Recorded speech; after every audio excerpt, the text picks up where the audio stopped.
Hey guys, it's Harry from Inside Boxing Brain and I'm back for another video. Today I am talking about Joe Joyce versus Zhilei Zhang, set for this Saturday in London.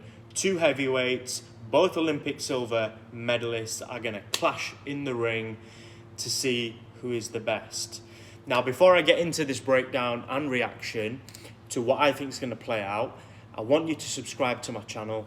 I want you to like this video and please drop me a comment in the comment section below, as all the engagement really helps with my channel and I reply to everybody who engages with me.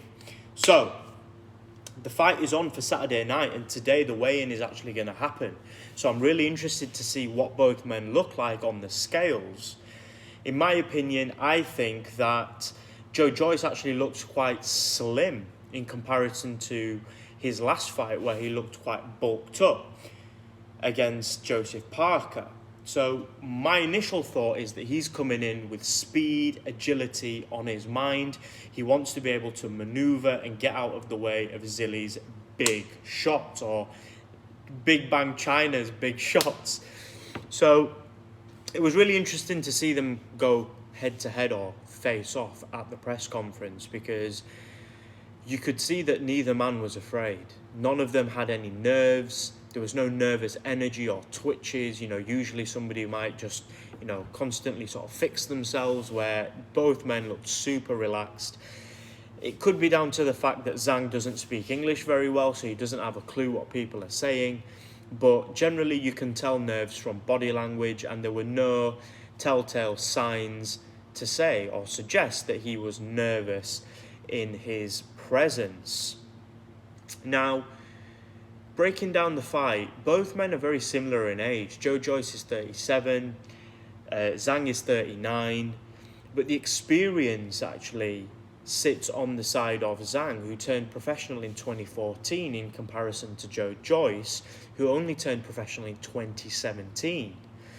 Both men are not spring chickens, they're very old, and yeah, we can say that heavyweights can go for that little bit longer, but still Father Time is undefeated, and there's no way that a fighter can run up into his 40s and not expect Father Time to really take its course and start wearing you down as a fighter. So age and experience, I think, is fairly similar for both men. They both are Olympians, they both got silver medals in their respective games, and for me that shows that both men's boxing fundamentals are very good. They understand how to fight, when to engage, when to defend, and that will really play into the fact that we should get a great heavyweight matchup.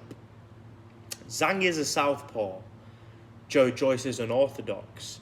Now, historically, orthodox fighters struggle to fight southpaw fighters. And that's because when you're facing a southpaw, you're actually stood this way around. So your right hand is on the front and your left hand is on the back, and that's where the power comes from. On the flip side, an orthodox fighter will stand with their left hand on the front where their jab fires out and their power shot behind it. It's just two different stances, which I'm sure everybody knows. But the reason why this is important is because Joe Joyce hasn't fought a southpaw for a long time. And it is very difficult to get southpaw sparring in, especially when you're fighting someone like Zhang, who is like 6'4" or 198 centimeters tall, big lump, and throws heavy power shots, but follows them up with combinations. His speed is really good and his agility is really good. And I really think that a lot of the people that he's faced, even Hrgovic in his last fight, came unstuck with that. Yes, Hrgovic won, but it was a gift, to be quite honest with you. He didn't deserve to win that fight. Zhang dominated him for 10 out of the 12 rounds. So in terms of the positioning, I really think it might prove difficult for Joe Joyce to figure out how to fight a southpaw fighter, because when you're under the spotlights, when you've got the 10-ounce gloves on and the world is watching, it can sometimes be very difficult to sparring, which is a very controlled environment where you're drilling certain things. You're going through certain role plays time and time again. And Zhang is an unorthodox fighter. He doesn't come back and forward in straight lines. He likes to move from side to side. He dips down, he rolls.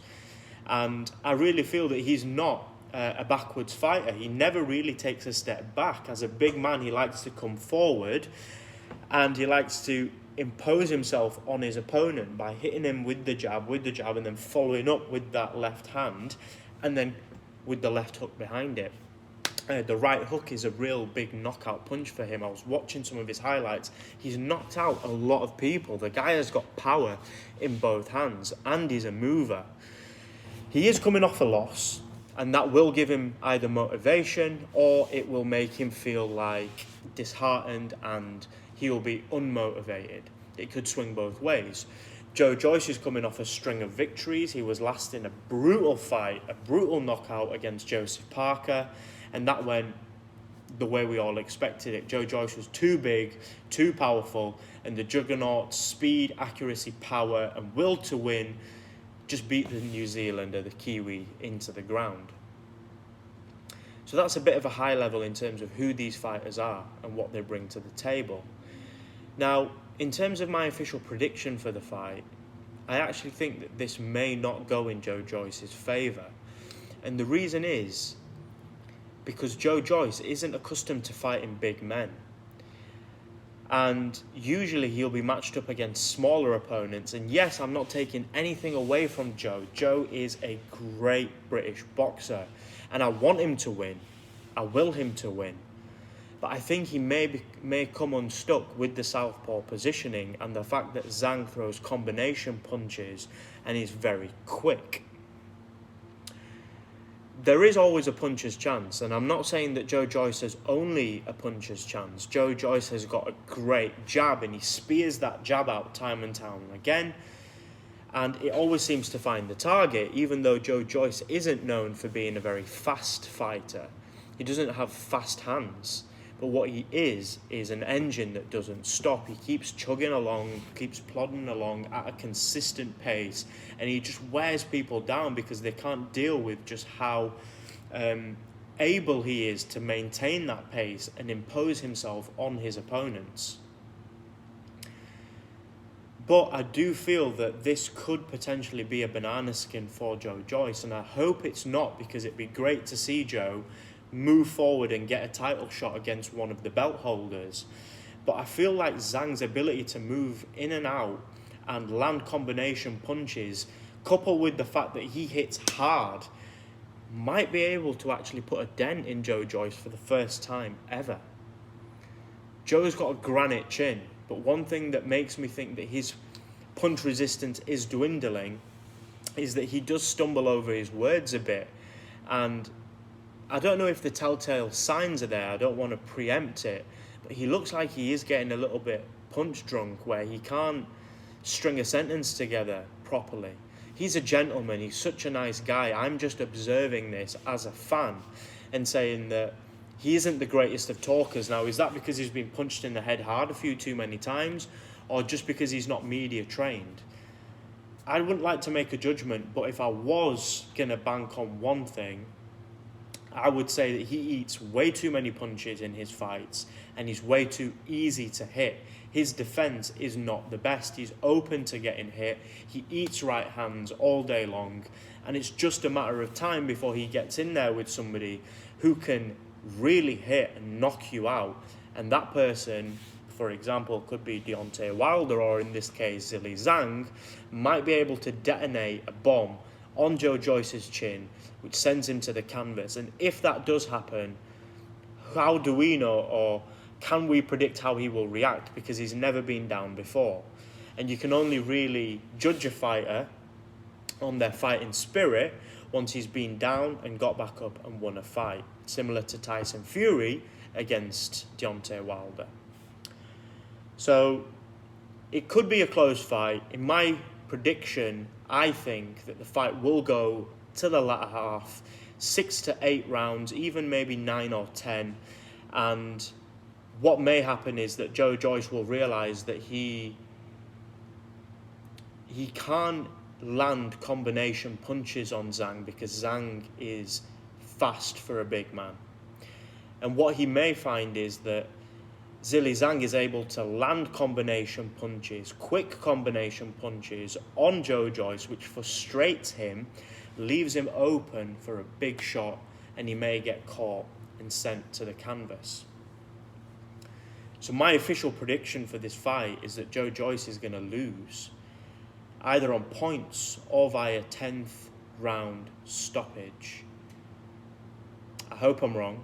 Let's discuss it in the comment section below. And if you're new to my channel, don't forget to subscribe. Share these videos with your friends. And click the affiliate link in the description below as well. It's Harry from Inside Boxing Brain. And you already know, I'll be back for another video very soon. Peace.